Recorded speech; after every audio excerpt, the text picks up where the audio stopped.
പുതുവർഷാഘോഷങ്ങളുടെ ബന്ധപ്പെട്ട് കർശന പരിശോധനയുമായി police Ernakulam north, south, Edappally ഭാഗങ്ങളിൽ ഹോട്ടലുകളിലും ലോഡ്ജുകളിലും പരിശോധന നടത്തി. പരിശോധനയിൽ ലഹരി വസ്തുക്കളുമായി ഒരാൾ അറസ്റ്റിൽ.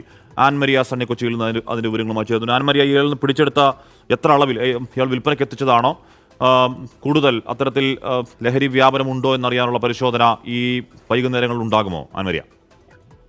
ഹാഷ്മി, തീർച്ചയായും പുതുവത്സരാഘോഷങ്ങളോട് അനുബന്ധിച്ച് വലിയ തരത്തിലുള്ള പരിശോധന ഈ കഴിഞ്ഞ ദിവസങ്ങളോടനുബന്ധിച്ച് തന്നെ പോലീസിന്റെ ഭാഗത്തു നിന്നും ഉണ്ടായിട്ടുണ്ടായിരുന്നു. പോലീസിന്റെയും എക്സൈസിന്റെയും സംയുക്തമായ പരിശോധനയിലാണ് ഈ വ്യാപകമായിട്ടുള്ള പരിശോധന എടപ്പള്ളി, എറണാകുളം നോർത്ത്, സൗത്ത് എന്നീ ഭാഗങ്ങളിലെ ഹോട്ടലുകളിലും ലോഡ്ജുകളിലും നടക്കുന്നുണ്ടായിരുന്നു. ഈ പരിശോധനയിലാണ് പറവൂർ സ്വദേശിയായിട്ടുള്ള സിബിനെ ലഹരി വസ്തുക്കളുമായി പിടികൂടുന്നത്. ഇയാൾ വിൽപ്പനയ്ക്ക് എത്തിച്ച ലഹരി വസ്തുക്കളാണ് ഇപ്പോൾ പിടികൂടിയിരിക്കുന്നത്. ഈ ലഹരി വസ്തുക്കളുടെ വ്യാപനം ഉൾപ്പെടെയുള്ളവ തടയാനായിട്ട് പുതുവർഷാഘോഷത്തോടനുബന്ധിച്ച് ഇവ തടയാൻ വേണ്ടിയിട്ടുള്ള പരിശോധന കഴിഞ്ഞ ദിവസങ്ങളോടുകൂടി തന്നെ തുടങ്ങിയതാണ്. ഇനിയും തുടരും. ഈ വൈകുന്നേരങ്ങളിൽ നിന്നും ഈ സമയങ്ങളിലുമെല്ലാം ഈ പരിശോധന പോലീസിന്റെ പല ഭാഗങ്ങളിലായിട്ട് ഇപ്പോൾ നടന്നുകൊണ്ടിരിക്കുകയാണ്.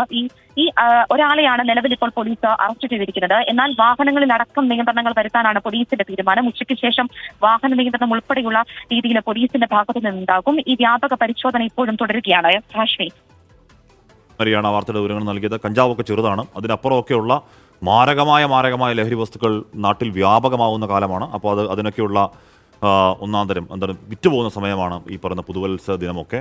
കർശനമായ പരിശോധന നടക്കട്ടെ. അത്തരത്തിൽ ലഹരികളുടെ വ്യാപാരം ഇറങ്ങിയിട്ടുണ്ടെങ്കിൽ അവരെ അഴിക്കുള്ളിലാക്കട്ടെ.